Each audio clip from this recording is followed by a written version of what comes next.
வணக்கம் பாரி. வணக்கம். 2024 நாடாளுமன்ற தேர்தல் வரப்போகிறது. தமிழக மக்கள் யாரை தேர்ந்தெடுக்க வேண்டும் என்று கருதுகிறீர்கள்? தமிழ் தேசியத்திற்கு தான் நம்மளுடைய ஆதரவு. அந்த அடிப்படையில் இன்றைக்கி தேர்தலில் தமிழ் தேசியத்தை முதன்மைப்படுத்தி பேசக்கூடிய தமிழ் தேசிய கொள்கையில் செயல்படக்கூடிய ஒரே கட்சி நாம் தமிழர் கட்சி தான். அந்த அடிப்படையில் இந்த தேர்தலை பொறுத்த வரைக்கும் நாம் தமிழர் கட்சிக்கு தான் நம்மளுடைய முழுமையான ஆதரவை வெளிப்படுத்துகிறோம். இதில் பல பேருக்கும் கேட்கக்கூடிய கேள்வி என்னென்னா, இது நாடாளுமன்ற தேர்தல், இங்கே ஒரு பக்கம் பார்த்திங்கன்னா மோடி அரசாங்கத்தை வீழ்த்த வேண்டிய கட்டாயம் என்பது இருக்குது. ஏன்னா மோடி அரசாங்கம் என்பது ஒரு பெரிய ராஜ்யமாக மாறி வருகிறார்கள். இன்றைக்கி அவங்க வெளிப்படையாக என்ன சொல்கிறாங்கன்னா, 400 இடத்துல நாங்கள் தான் ஜெயிப்போம், அதனால் 400 இடம் உறுதி அப்படிங்கிற அளவுக்கு அவங்க பேச ஆரம்பிச்சிட்டாங்க. இது ஒரு ஜனநாயக நாட்டிற்கு, நம்மளுடைய டெமோக்ரஸிக்கு இது ஒரு ஆபத்தாக போய் முடியும். எடுத்துக்காட்டுக்கு என்ன சொல்கிறாங்கன்னா, இப்போ புட்டின்லாம் நீங்கள் பாருங்கள், ரஷ்யாவில் புட்டின் ஜெயிக்க ஆரம்பித்தார். இப்போ அவர் மட்டும்தான் ஜெயிச்சிட்ருக்காரு. அவருக்கு அப்போசிஷன்லாம் இருக்க மாதிரி தெரியல. 87% அவர் தான் வாக்குகளை பெறுறாரு. இந்த மாதிரி மாற்றிடுவாங்க. கடைசியில் மோடியை அப்புறப்படுத்த முடியாத மாதிரி மோடி தொடர்ச்சியாக ஒரு டிக்டேட்டர் போல் மாற ஆரம்பிச்சிடுவார். இது இந்தியாவுடைய ஜனநாயக கட்டமைப்பையே உடைச்சிரும். அதனால் இந்த முறை பாஜக திரும்ப அதர பெரும்பான்மையில் ஆட்சி அதிகாரத்தை கைப்பற்றினார்கள் என்றால் இந்தியாவுடைய எதிர்காலத்திற்கே பேரும் அச்சுறுத்தலாக மாறி நிற்கும் என்பதை பல பத்திரிகையாளர்கள், பல ஊடகவியலாளர்கள் ஒரு கன்சர்னாக, ஒரு புலம்பலாக பேசி கொண்டிருக்கிறார்கள். அப்போ அந்த அடிப்படையில் தமிழ் தேசிய தரப்புலேருந்து பாஜகவை எப்படி எதிர்க்கிறோமா என்ன ஏது, ஏன்னா அப்படி பேசக்கூடியவர்கள் எல்லாருமே சரிங்க பாஜக பதிலாக என்னங்க வரணும் அப்படின்னு கேட்கும்போது அவங்க உடனே வெளிப்படையாக ராகுல் ரொம்ப நல்ல தலைவருங்க, காங்கிரஸ் ஆட்சி அதிகாரத்துக்கு வரணுங்க, காங்கிரஸ் வந்துருச்சுன்னா பிரச்சனை இல்லைங்க அப்படிங்கிற மாதிரி பேச ஆரம்பிச்சிருக்காங்க. எதனாலங்க காங்கிரஸ் வரணும் அப்படின்னா, பாருங்கள், மோடி அரசாங்கத்துடைய செயல் திட்டங்கள் எல்லாத்திற்கும் எதிர்வினையாக காங்கிரஸ் இன்றைக்கி களத்தில் நிற்கிது. காங்கிரஸ் அரசாங்கம் நம்ம இந்த மோடியால் இன்றைக்கி இந்தியா என்பது பொருளாதார ரீதியாக, பண்பாட்டு ரீதியாக, செயல்பாடுகள் ரீதியாக பல இடங்களில் அடி வாங்கியிருக்கு. இது எல்லாத்தையும் சரி செய்யக்கூடிய திறமை என்பது காங்கிரஸிட தான் இருக்குது. அப்படி என்னங்க அடி வாங்கியிருக்கு அப்படின்னு பார்த்தா ஒன்றும் இல்லைங்க, மாணவர்களுக்கு நீட் எக்ஸாம். இந்த நீட் எக்ஸாம் மூலமாக மாணவர்கள் பெரிய அளவிற்கு இன்றைக்கி தமிழக மாணவர்களால் படிக்க முடியாத அளவுக்கு பின்னாக்கி தள்ளப்பட்டிருக்கிறாங்க. ஒரு குறிப்பிட்ட சமூகங்கள் மீது தொடுக்கப்பட்ட தாக்குதலுங்க. சரிங்க, பாருங்கள், 10% இடஒதுக்கீடுன்னு சொல்லிட்டு உயர்மட்ட சாதிகளுக்கெல்லாம் இடஒதுக்கீடுன்னு சொல்லி கொண்டு வந்துட்டுருக்குறாங்க. சரிங்க, இந்த அப்புறம் பார்த்திங்கன்னா ஜிஎஸ்டின்னு போட்டு ஒன்று கொண்டு இன்றைக்கி பாருங்கள், நம்மக்கிட்ட இருந்து மாநில அரசாங்கத்தோடைய வரி எல்லாத்தையும் பிடுங்கி திங்கிற வேலையை அவங்க செய்கிறாங்க, நமக்கு திரும்ப எதுவும் செய்ய மாட்டேங்கிறாங்க. சரிங்க, இப்போ இதெல்லாம் காங்கிரஸ் தான் மாற்றுங்க. சரிங்க, இந்த திட்டத்தெல்லாம் யாருங்க வகுத்து கொடுத்தது ஆரம்பத்தில் அப்படின்னு கேட்டால் காங்கிரஸ் தாங்க. அப்போ காங்கிரஸ் வகுத்து கொடுத்த திட்டத்தை தான் பாஜக இங்கே செயல்படுத்திக்கிட்டு இருக்கு. அப்போ இன்றைக்கி காங்கிரஸ் அந்த திட்டத்தை எதிர்க்குது அப்படின்னா அதை வகுத்து கொடுத்ததே காங்கிரஸ் தானே.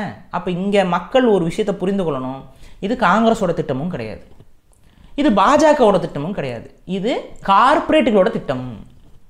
அங்கே பாஜக வந்தாலும் காங்கிரஸ் வந்தாலும் இந்த கார்ப்பரேட்டுகளுடைய திட்டங்கள் என்னென்ன, ஜிஎஸ்டி கார்ப்பரேட்டுகளுக்கு தேவை. ஜிஎஸ்டியால் பாதிக்கப்பட்டது யார்? சிறு குறு தொழிற்சாலைகள், சின்ன சின்ன இண்டஸ்ட்ரீஸு. இந்த சின்ன சின்ன இண்டஸ்ட்ரீஸ் யாருக்கு போட்டியாக இருந்தது? பெரிய பெரிய கம்பெனிஸ்க்கு போட்டியாக இருந்தது. இப்போ ஒரு எடுத்துக்காட்டுக்கு ஒரு பெரிய லெவலில் ஒரு இண்டஸ்ட்ரி மேனுஃபேக்சர் ஒருத்தன் பண்ணிகிட்டு இருப்பான். ஆனால் கோயம்புத்தூரில் சாதாரணமாக ஒரு கிரைண்டரு, மிக்சி இதெல்லாத்தையும் செய்கிறதுக்கு தொழிற்சாலைகள், சின்ன சின்ன ஆட்களை வச்சுக்கிட்டு தொழிற்சாலைகள் இயங்கிக்கிட்டு இருந்தது. கிரைண்டர்லாம் பார்த்திங்கன்னா இப்போ ஒரு பெரிய கம்பெனியில் போய் ஒரு கிரைண்டர் வாங்குறீங்கன்னா 7,000 ரூபா, 8,000 ரூபா, 15,000 ரூபா அப்படிம்பாங்க. ஏன் 2,500 ரூபாய்க்கு நாங்கள் பண்ணி கொடுக்குறோனுங்க அப்படிங்களா? ஆமாங்க, பாருங்கள், நம்ம ஊருக்கு பாருங்கன்னு சொல்லி கோயம்புத்தூரில் பிஸ்னஸ் பண்ணிட்டு இருந்தாங்க. யூடியூப் சேனல்ஸை போட்டு நடத்திக்கிட்டு இருந்திருக்காங்க, பார்த்துருப்பீங்க. வாஷிங் மிஷின் இங்கே நார்மலாக ஒரு பன்னாட்டு நிறுவனம் தயாரிக்கக்கூடிய வாஷிங் மிஷின் எவ்வளோக்கு வரும்? மிஞ்சி போனால் உங்களுக்கு 10,000 ரூபா, 15,000 ரூபா இந்த கேட்டகரியில் வந்துடும். ஆனால் வாஷிங் மிஷின், அதே மாதிரி பெரிய சைஸ் வாஷிங் மிஷின் கிட்டத்தட்ட 3,000 ரூபா, 4,000 ரூபாய்க்கு செய்ய முடியும். செஞ்சு கொடுத்துட்டு இருந்தாங்க, விற்பனை செய்து கொண்டு இன்னும் பண்ணிகிட்டு இருக்காங்க. ஆனால் இவங்களை மாதிரியான சிறு சிறு உற்பத்தியாளர்கள் எல்லாருமே யாருக்கு எதிரிகள்? பெரிய பெரிய கார்ப்பரேட் கம்பெனிகளுக்கு, கார்ப்பரேட் நிறுவனங்களுக்கு எதிரிகள். ஜிஎஸ்டி வந்துச்சு, இவங்க எல்லாத்தையும் அழிச்சுது. இவங்களால கம்பீட் பண்ண முடியல, இவங்களால இந்த வரியை கொடுத்து இதை பண்ணி இவங்களால அந்த மார்ஜினல் ப்ரைஸை கீழே கொண்டு பண்ண முடியல, வருமானம் இருக்காது.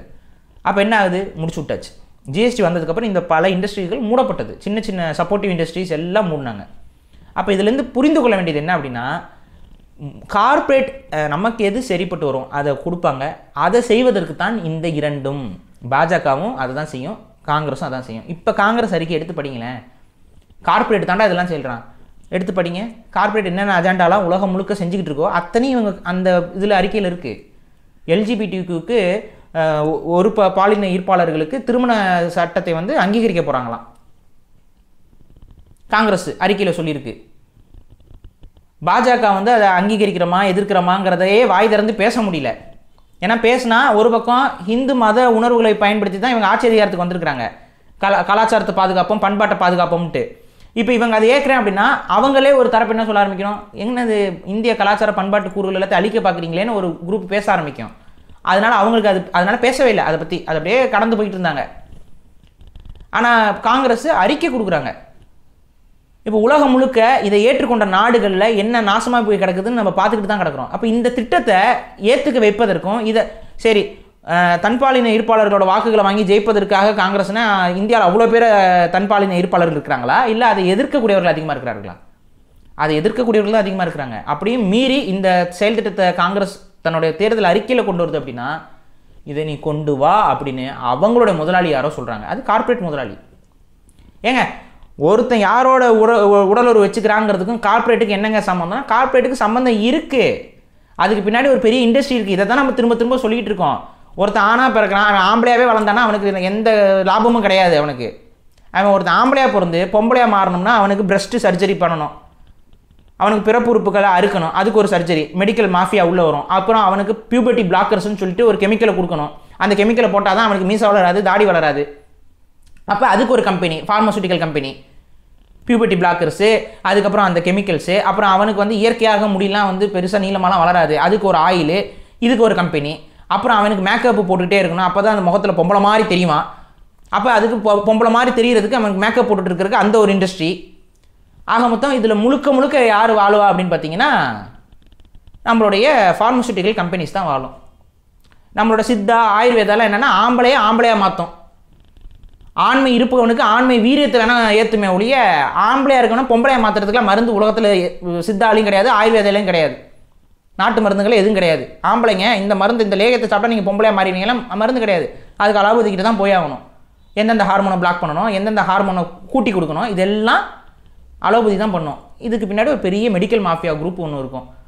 அதுக்கப்புறம் அவங்களுக்கு நாளைக்கு குழந்தை பெற்றுக்கணும், அதுக்கு வந்து அடாப்டேஷன், அதை பார்க்குறதுக்கு இது மாதிரி வணிகம் என்பது அவர்களை மையப்படுத்தி நிறைய இருக்குது.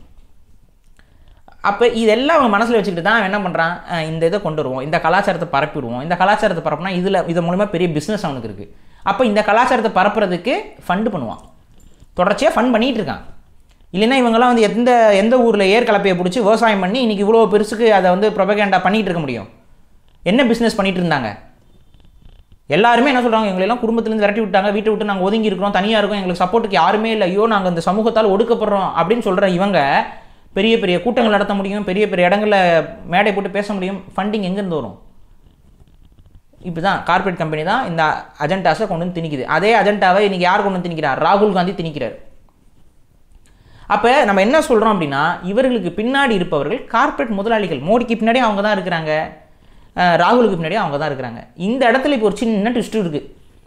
மோடிக்கு பின்னாடி இருக்கக்கூடியது பனியா கார்ப்பரேட்ஸ், ராகுல் பின்னாடி இருக்கிறது அமெரிக்கன் கார்ப்பரேட்ஸ். இவ்வளோ தான் விஷயம். ஆக மொத்தம் கார்ப்பரேட்ஸ் தான். இது பனியா கார்ப்பரேட்ஸு, உள்ளூர் கார்ப்பரேட் கம்பெனிகள் எல்லாம் இவங்க பின்னாடி நிற்கிறாங்க. ஏன்னா அவங்களுக்கு தேவையானதெல்லாம் இவர் ஆல்ரெடி செஞ்சு கொடுத்துருக்கிறாரு. துறைமுகமாக எடுத்துக்கோ, அங்கே மக்கள் பாதிக்கப்படுவாங்க, பாதிக்கப்பட்டால் எனக்கு என்ன, கட்டிக்கோ, துறைமுகம் தானே கட்டிக்கோ, மீனவ மக்கள் நான் விரட்டி விட்றேன், முடிஞ்சு போச்சு. அப்போ விமான நிலையமாக வச்சுக்கோ, இல்லை எல்லாமே ப்ரைவேட்டைஸ். ஆமாம் ப்ரைவேட்டைஸ், எல்லாம் ப்ரைவேட்டைஸ். அது மக்கள் நிலம், விவசாய நிலங்கள், சதுப்பு நில பகுதிகள், பரந்தூரில் மக்கள் விவசாயம் பண்ணிகிட்டு இருக்காங்க, நீர் வளம் அதிகமாக இருக்குது. சென்னையில் வெள்ளம் வந்தால் அந்த பக்கம் கொஞ்சம் போய் தேங்கி நிற்கிது தண்ணி, நீர்த்தேக்க பகுதியாக இருக்குது. இருக்கட்டும், நமக்கு விமானம் நிற்கணும், விமானம் மேட்டுத்தரையிலே நிற்கலாமே, அதுக்கு ஏன் நீர் அதான் நிற்கணும். ஏன்னா இந்த இடத்துல தான் வந்து நாளைக்கு நம்ம வெறும் விமான நிலையம் மட்டும் கட்ட போகிறது இல்லை, நாங்கள் வந்து அங்கே ஒரு தீம் பார்க் கட்ட போகிறோம். அப்போ தான் வெளிநாட்டிலேருந்து வரவங்கள அங்கே வச்சு நாங்கள் கறக்க முடியும். இதே நீங்கள் என்ன விமான நிலையம்னா என்ன நினச்சிக்கிறீங்க? நிறைய பேர் நினைக்கிறது என்ன, பஸ் ஸ்டாப் மாதிரி போனோமா ஏறணுமா வந்தமான் இருக்குன்ட்டு. கிடையாது. விமானத்தில் யார் யார் பயணப்படுவாங்கன்னா சாமானியர்கள் கிடையாது. விமான நிலையத்தில் இன்டர்நேஷ்னல் ஏர்போர்ட்டில் வரவேன்னா பெரிய பணக்காரனாக இருப்பான், பெரிய பெரிய பணக்காரன் தான் வந்துட்டு போயிட்டு இருப்பான். அப்போ அவனுக்கு வந்து போனோடனே நீங்கள் இன்றைக்கி வரைக்கும் பாருங்கள், எம்ஆர்பி ரேட்டை விட அதிகமான விலையில் பொருட்கள் விற்கப்படக்கூடிய இடம் வந்து விமான நிலையங்கள் தான். இந்தியா முழுக்க ட்ராவல் பண்ணுற எல்லாருக்குமே தெரியும், எம்ஆர்பி ரேட்டை விட அதிகமாக இந்தியாவில் எந்த பொருளும் விற்கக்கூடாது. ஆனால் இந்தியாவில் இருக்கக்கூடிய முக்காவாசி விமான நிலையங்களில் எம்ஆர்பி ரேட்டை தாண்டி தான் பொருட்களை விற்பனை செய்து கொண்டு இருக்கிறார்கள். அது சட்டப்படி குற்றம், ஆனால் நடந்துக்கிட்டு இருக்கு. ஏன்? வாங்குறவனுக்கு அங்கே திராணி இருக்குது. 10 ரூபா சிப்ஸ் பாக்கெட்டை 500 ரூபா கொடுத்து வாங்குறதுக்கு ஒருத்தனுக்கு திராணி இருக்குது, அவன் வாங்குவான். அப்போ அந்த மாதிரியான வியாபாரங்கள் உள்ளே நடக்கும். அப்போ அவனுக்கு என்ன, ஒரு ஹோட்டல் சென்னையிலேயே இருந்தால் வெளியில் வந்து சென்னையில் ஒரு சிட்டியில் ஹோட்டலில் போய் தங்கிடுவான். இப்போ பரந்தூர்னா லேட் நைட் வரான், தங்குறதுக்கு இடம் இருக்குது. இப்போ போன சிட்டிக்குள்ளே போனோம்னா கிட்டத்தட்ட இன்னும் ஒரு 1 மணி நேரம் 1.5 மணி நேரம் ஆகுங்க, வியா கார் 1 மணி நேரம் ஆகுங்கன்னு சொல்லுவான். அப்படியா? இங்கே என்ன இருக்குது, இங்கே ஒரு 5 ஸ்டார் ஹோட்டல் இருக்குது, அவர் கட்டி வச்சிருப்பாரு. யாருக்கு இந்த பரந்தூர் விமான நிலையத்தை கொடுக்குறாரோ அந்த முதலாளி அவர் 5 ஸ்டார் ஹோட்டல் அங்கேயே கட்டி வச்சிருப்பாரு. அது ஓகே, இது எவ்வளோ ஒரு நைட்டுக்கு 8500 ரூபா 10500 ரூபா முடிஞ்சு போச்சு. இதுதான் வியாபாரம். இந்த இடத்துக்கு வந்து ஒரு மேட்டு பகுதியிலையோ இல்லை தண்ணி இல்லாத பகுதியிலையோ வைக்க முடியாது. ஏன்னா அங்கே ஸ்விம்மிங் பூல் இருக்கும், அதை மெயின்டைன் பண்ணணும். 5 ஸ்டார் ஹோட்டலுக்குலாம் நிறைய தண்ணி செலவாகும். ஏன்னா அவன் வந்து நம்ம மாதிரிலாம் பக்கெட்டில் மொண்டுக்கெலாம் குளிக்க மாட்டான். அவன் வந்து குளிக்கிறதுக்கு பார்த்தீங்கன்னா பாத் டப் வேணும், ஜக்கூசின்னு சொல்லுவாங்க, ஜக்கூசி, அந்த மாதிரி ஜக்கூசி வேணும். அப்போ இப்படி உட்காந்துட்டு அப்படியே சுடு தண்ணி ஜில்லு தண்ணி எல்லாம் அடிக்கிறதுக்கு ஜக்கூசி வேணும், மசாஜ் பண்ணணும் தண்ணியிலேயே. இதெல்லாம் இருந்தால் தான் 5 ஸ்டார் ஹோட்டல் அங்கீகாரம். ஸ்விம்மிங் பூல் இருக்கணும் மெயினாக. சென்னையில் அடிக்கிற வெயிலுக்கு ஸ்விம்மிங் பூல்லாம் வச்சோம்னா எவ்வளோ தண்ணி வேஸ்ட் ஆகும் தெரியுமா?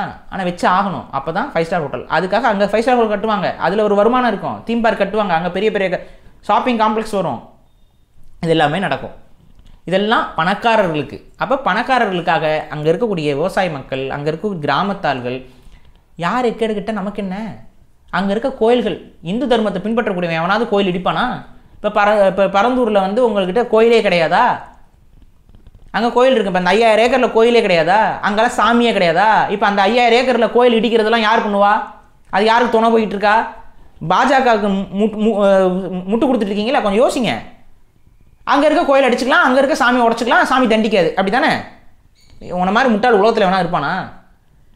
கார்பரேட் நினச்சா சாமியாவது மாமியாவது தூக்கி அடித்து போய்கிட்டே இருப்பான். இதுதான் நடக்கும். அவனுக்கு தேவை அந்த நிலம் வேணும்.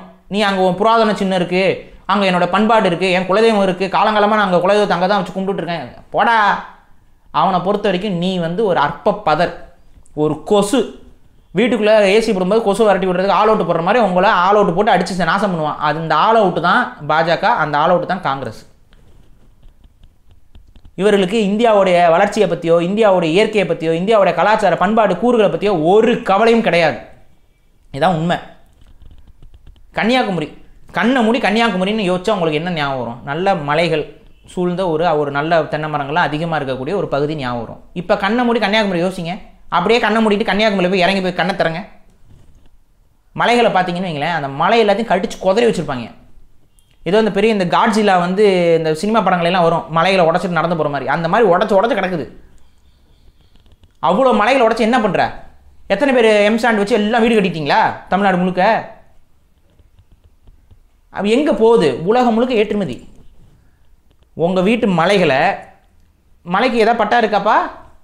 பட்டா லேண்டாது கவர்மெண்ட் உடைக்கிறதுக்கு அனுமதி கொடுக்குது. உடச்சி எடுத்துகிட்டு போன இயற்கை வளம் போயிட்டே இருக்குது. எல்லாம் ப்ரைவேட்டு கான்ட்ராக்டு. நீ எவ்வளோ ரூபாய்க்கு கான்ட்ராக்ட் எடுக்கிறாங்க? அந்த எம்சாண்டோட விலை என்னெல்லாம் கேட்டிங்கன்னா அப்படியே நெஞ்சு உடச்சி கீழே விழுந்துருவீங்க. கவர்மெண்ட்டுக்கு அதில் வருவாய் வரும்பாங்க. எவ்வளோ வருதுன்னு போய் கேளுங்களேன். ஒரு எம்சாண்ட் மூட்டை எவ்வளோ விலைன்னு போய் கேளுங்க. இந்த பாறைகள் எவ்வளோ உடச்சா எவ்வளோ எம்சாண்ட் வரும்னு பாருங்கள். இதில் அந்த வியாபாரி எம்சாண்டுக்கும் இந்த கவர்மெண்ட்டுக்கும் அவர் எவ்வளோ கொடுக்குறாருன்னு பாருங்கள், உங்களுக்கு புரிஞ்சிடும் நம்ம வளங்கள் சுரண்டப்படுகிறதா இல்லையான்ட்டு. தேவை தான், இயற்கையிலேருந்து நம்ம கொஞ்சம் எடுத்துக்க வேண்டும் தான், நான் அதிலெல்லாம் மாற்றுக்கிறது இல்லை. அப்போ நீங்கள் என்ன சொல்ல வரீங்க? முடிந்த வரைக்கும் இயற்கையை சேதப்படுத்தாமல் ஒரு வாழ்வாதாரத்தை மனிதர்கள் மேற்கொள்ள வேண்டும், இதுதான் நாங்கள் சொல்கிறது. இயற்கையை சேதாரமே படுத்த முடியாதா அப்படின்னா பண்ணித்தான் ஆகணும். விவசாயம் பண்ணும்போது காடுகள் அடித்து தான் விவசாயம் பண்ணான். ஆனால் குறைந்தபட்சம் அந்த மண்ணை தக்க வச்சுக்கிட்டு இருந்தான். 5000 ஆண்டு 10,000 ஆண்டு விவசாயம் பண்ணாலும் 5000 ஆண்டும் 10,000 ஆண்டும் விவசாயம் மண் நிலம் இருந்துக்கிட்டு இருந்துச்சு, நச்சுத்தன்மை இல்லாமல் இருந்தது. அந்த மாதிரியான விவசாயத்தை கண்டுபிடிச்சான் பாருங்க, அவன் தான் தமிழன். ஆனால் இன்றைக்கி நம்ம என்ன பண்ணிகிட்டு இருக்கோம்? 5 வருஷம் விவசாயம் பண்ணால் மண் தரிசாக போயிடும். அந்த விவசாயம் பண்ணுறதுக்கு முழுக்க நீ வந்து கெமிக்கல் லொஸ்க்கு எல்லாத்தையும் வெளிநாட்டுக்காரங்கிட்ட இருந்து வாங்கணும். அந்த கெமிக்கல் போட்டால் உடம்புக்கு கெடுதி தெரியும், அனுமதி கொடுக்கும். யார் கொடுப்பா? காங்கிரஸ் கொடுக்கும், பாஜக கொடுக்கும். ஏன் தெரியாதா? நீ ஒன்றும் இல்லை, உன் வீட்டில் இருக்கிற பொருட்கள் நீ எடுத்துப்பாரு, ஏதாவது தரமான பொருட்கள் இருக்கா? நீ திங்கிற உணவில் தொடங்கி எதுலேயுமே தரம் கிடையாது. ஒரு வெளிநாட்டில் நீங்கள் எல்லாம் வெளிநாட்டுக்கு போகிறோம்னா ஏன் இந்த பக்கம் வரவே மாட்டேங்கிறீங்க? இந்தியாவிலேருந்து வேலைக்காக வெளிநாட்டுக்கு போகிறீங்க, ஏன் வர மாட்டேங்கிறீங்க? ஏன்னா அவங்களுக்கு தெரிஞ்சு போயிடுது இந்தியா வந்து அழிவை நோக்கி போய்கிட்டு இருக்குது, அவனுக்கு தெரியுது. அதனால தான் வர மாட்டேங்கிறான். அழிய போகிற நாட்டில் அவன் ஏன் வரப்போகிறான்? இது அழிய போகுது, என்றைக்கு இருந்தாலும் ஒரு நாள் அழிய போகுது, நம்ம வாழ வேண்டிய நாடுகளில் போய் வாழும்னு போயிட்டே இருக்கான். ஏன் அவனுக்கு அது தெரியுது? ஏன்னா அங்கே போய் கம்பேர் பண்ணுறான். உலகம் முழுக்க இந்தியாவில் நடக்கக்கூடிய உணவு கலப்படங்கள், பொருட்களுடைய கலப்படங்கள், பொருட்களுடைய தரங்கள், இங்கே உயர்தர பொருட்களுக்கு பேர் என்ன தெரியுமா? Export quality. அது இந்த மாதிரி ஒரு கேவலம் உலகத்தில் இருக்குமா? இந்தியாவில் கிடைக்கக்கூடிய ஒரு பொருள் உயர்தரமானது அப்படின்னா அதுக்கு பேரே எக்ஸ்போர்ட் குவாலிட்டி. அப்படின்னா என்ன? அது உன் ஊரில் கிடைக்காதுன்னு அர்த்தம்டா. அது இங்கே இருக்காது. எக்ஸ்போர்ட்னா வெளிநாட்டுக்கு அனுப்புகிற பொருள். இது எக்ஸ்போர்ட் குவாலிட்டிங்க. அப்படின்னா வெளிநாட்டுக்கு போயிடும்னு அர்த்தம். அது உனக்கு கிடைக்காது, உன் பயன்பாட்டுக்கு கிடைக்கவே கிடைக்காது. ரொம்ப நாள் ஆச்சுல நல்ல சுவையான மாம்பழங்கள்லாம் சாப்பிட்டு. ஏன்னா சுவையான மாம்பழம் உனக்கு இப்போ கிடைக்கிறது இல்லை, எல்லாம் வெளிநாட்டுக்கு போயிடுது. எதெல்லாம் தரம் உயர்ந்ததோ அவைகள் உனக்கு கிடைக்கிறது இல்லை, வெளிநாட்டுக்கு போகுது. உன்னோட இயற்கையை நீ இழக்கிற, உன்னுடைய பண்பாடு. சரி, இயற்கையெல்லாம் போயிடுச்சு, இப்போ நாங்கள் வாட்டு நிம்மதியாக வாழ்ந்துக்கிட்டு இருக்கோம். வாழ முடியுதா உன்னால்? வாழ விட்றாங்களா? அது மட்டும் இல்லை, இந்த வா அணு உலை சும்மாலாம் கிடையாது. ஃபாஸ்ட் பிரீடர் அணு உலை கொண்டு வந்து கட்டுறாங்க. இப்போ இதை வந்து காங்கிரஸ் எதிர்க்குமா? அணு உலைகளை காங்கிரஸ் எதிர்க்குமா? அணு உலைகளை பாஜக எதிர்க்குமா? அணு உலைகளை வேறு கம்யூனிஸ்ட் இயக்கங்கள் எதிர்க்குதா? எது எதிர்க்குது? ஏன் இப்போ அணு உலையோட விபத்துகள்லாம் பார்த்ததே கிடையாது இந்த கட்சிகள்லாம். இந்த கட்சியை சார்ந்தல ஒருத்தம் கூட அணு உலை ஆபத்தானதுன்னு அவங்களுக்கு தெரியாதா? தெரியாதா? இந்த கேள்வி வருதுல்ல, திமுகவுக்கு தெரியாதா அணு உலை ஆபத்தானதுன்னு? ஏன் அவங்க தேர்தல் அறிக்கையில் கல்பாக்கத்தை பற்றியோ கூடாங்குளத்தை பற்றியோ எந்த குறிப்பும் கிடையாது? எவ்வளோ ஆபத்தானது? ஒரு சின்ன விபத்து ஏற்பட்டாங்க கூட நம்மலாம் பேசிகிட்டு காணாமல் போயிடுவோம். ஒரு சின்ன விபத்து உனக்கு தேவைன்னா செர்னோபில் டாக்குமெண்ட்ரிஸ் இருக்குது, போய் பாரு. செர்னோபில் அங்கே என்ன நடந்துச்சு? சரி, ஒரு அணுகுண்டு வெடிக்கும் போது என்ன மாதிரியான ரியாக்ஷன், ஹிரோஷிமா நாகசாகியில் என்ன நடந்துச்சு, எப்படி மக்கள் எப்படி இறந்தாங்க, போய் பாரு. அணு உலை தாக்குதல் எப்படி இருக்கும், அந்த பகுதிகள் இப்போ எப்படி இருக்குன்னு போய் பாரு. எத்தனை வருஷம் ஆச்சுன்னு பாருங்க. விபத்து நடந்து எத்தனை வருஷம் ஆச்சு, இப்போ வரைக்கும் அது எப்படி இருக்குன்னு பார்ப்போம். ட்ரெஸ்ஸை மாட்டிட்டு தான் போகிறான் செர்னோபில்ல. அந்த ரேடியேஷன்லாம் பாதிப்பாகாத மாதிரி ட்ரெஸ்ஸை மாட்டிட்டு தான் போயிட்டு போக முடியும், வர முடியும். அங்கே பட்டாம்பூச்சியிலேருந்து புழுவிலேருந்து எல்லாமே மியூட்டேஷன் ஆகி 2 தலை 3 தலை அப்படி தான் வரும். மனுஷனுக்கு போனால் மனுஷன் குழந்தைகள்லாம் கரு நிற்காது, கரு கலைஞ்சிரும், அழிஞ்சிருவீங்க. ஆனால் அது நடக்குது. சரிங்க, வெடிச்சாதானுங்க பிரச்சனை, வெடிக்காது தானே சொல்கிறாங்க. சரி, அங்கே என்ன பண்ணுறாங்க? அணு கழிவுகளை பாதுகாக்கிறோம். எத்தனை வருஷம் பாதுகாக்க போகிறாங்க? அது என்னங்க, சுமார் ஒரு 1000 வருஷம் பாதுகாக்கணுங்க. அதாவது ஒன்றும் இல்லை. இப்போ ராஜராஜ சோழன் தஞ்சையில் பெரிய கோயில் கட்டியிருக்கான். அந்த தஞ்சை பெரிய கோயில் வந்து இப்போ 1000 வருஷமாக நிற்கிது. நம்ம வந்து பாருங்க 1000 ஆண்டு சதய விழா கொண்டாடுறோம், அது கொண்டாடுறோம், குடமுழுக்கு வைக்கிறோம், இதெல்லாம் பண்ணுறோம். இதுபோல் உங்களுடைய அடுத்த சின்னம் இன்னும் அடுத்த 1000 வருடங்கள் கழிச்சு தமிழர்கள் கொண்டாடக்கூடிய சின்னமாக எது இருக்கும்? கூடாங்குளம் அணு உலையில் இருக்கக்கூடிய கழிவு மையம் இருக்கும்.